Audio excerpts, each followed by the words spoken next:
Budget అంటూ ప్రవేశపెడితే అసలు లెక్కలు చెప్పాల్సి వస్తుంది. అసలు లెక్కలు ఎప్పుడైతే బడ్జెట్ రూపకంలో బయటికి వస్తాయో అప్పుడు చంద్రబాబు నాయుడు సూపర్ 6, సూపర్ 7 తాను చేసిన మోసాలు, తాను చెప్పిన అబద్ధాలు అన్నీ కూడా బయటికి రాక తప్పదు.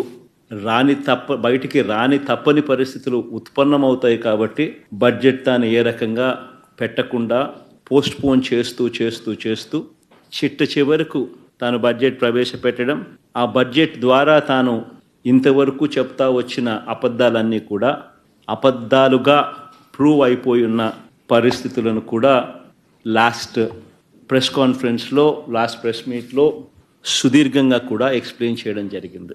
అంత సుదీర్ఘంగా కూడా చెప్పినా కూడా చంద్రబాబు నాయుడు గారిలో మార్పు ఉంటుందా? అస్సలు ఉండదు. నేను అబద్ధాలు ఇలాగే చెప్తాను, ఎందుకంటే నేను సూపర్ 6, సూపర్ 7 ఎగరగొట్టాలని డిసైడ్ చేసుకున్నాను, కాబట్టి నాకు జస్టిఫికేషన్ కావాలి అన్న ఒకే ఒక దృక్పథంతోనే చంద్రబాబు గారి అబద్ధాలన్నీ కూడా కొనసాగుతూ వస్తున్నాయి బడ్జెట్ ప్రవేశపెట్టినప్పటికీ కూడా.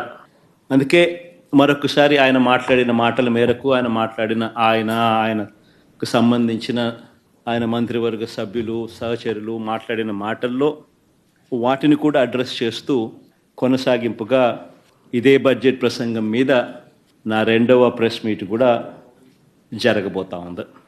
రాష్ట్రానికి సంబంధించిన అప్పు ఎంత, రాష్ట్రానికి సంబంధించిన అప్పు ఎంత, రాష్ట్రంలో అప్పులు ఏ మేరకు ఉన్నాయి అన్నది ఒక బడ్జెట్ అంటూ ప్రవేశపెడితే ఖచ్చితంగా ఆ బడ్జెట్ డాక్యుమెంట్స్లో రాష్ట్రానికి సంబంధించిన అప్పులు చూపించక తప్పదు. ఇది బడ్జెట్లో ఖచ్చితంగా జరగాల్సిందే బడ్జెట్ అంటూ ప్రవేశపెడితే. కాబట్టి ఒక్కసారి రీకాల్ చేస్తూ మళ్ళా ఒకసారి అసలు చంద్రబాబు నాయుడు తానంతటి తానే ప్రవేశపెట్టిన ఈ బడ్జెట్లో తాను చెప్పిన లెక్కల ప్రకారమే అప్పుల విషయంగా మళ్ళా ఒకసారి క్విక్గా రీక్యాప్ చేసేదానికోసం ఉజ్జాయింపుగా ఫిగర్లు చూపిస్తా. ఇది బడ్జెట్లో ఆయన ప్రవేశపెట్టిన budget documents page number 14, page number 16. ఈ 2 పేజీలు ఒకసారి చూసినట్టయితే ఆయన ప్రవేశపెట్టిన ఈ బడ్జెట్ డాక్యుమెంట్లోనే రాష్ట్రానికి సంబంధించిన అప్పులు 2018-19 సంవత్సరం అంటే తన చివరి సంవత్సరం నాటికి తాను చూపించిన బడ్జెట్ డాక్యుమెంట్ ప్రకారమే అప్పులు 2,57,000 కోట్లు తాను దిగిపోయే సమయానికి అప్పులు ఉన్నాయి అని తానంతటి తానే చూపించాడు. అంటే public debt out standing.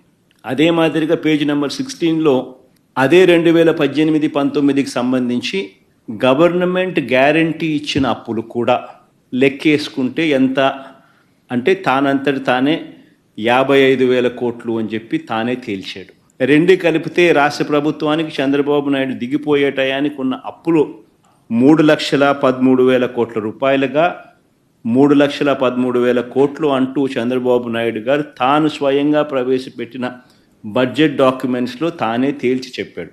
Page number 14, page number 16 తాను ప్రవేశపెట్టిన బడ్జెట్ డాక్యుమెంట్లలో ఇదే అప్పును 2024-25 అంటే మా వైఎస్ఆర్సీపీ ప్రభుత్వం దిగిపోయే నాటికి రాష్ట్రంలో ఎంత అప్పులు ఉన్నాయి అని చెప్పి తానే తేలుస్తూ తానే ప్రవేశపెట్టిన అదే బడ్జెట్ డాక్యుమెంట్లో అదే పేజ్ నెంబర్ 14, అదే పేజ్ నెంబర్ 16లో తాను చెప్పుకొచ్చాడు.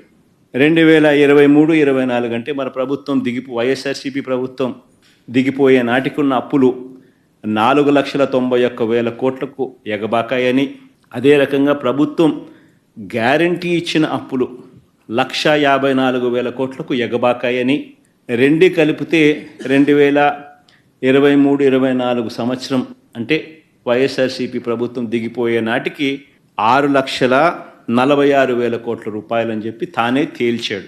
అంటే 3,13,000 కోట్లు తాను దిగిపోయే నాటికి ఉన్న అప్పులు వైఎస్ఆర్సీపీ ప్రభుత్వం దిగిపోయే నాటికల్లా 6,46,000 కోట్ల రూపాయలని తానే తేల్చి చెప్పాడు.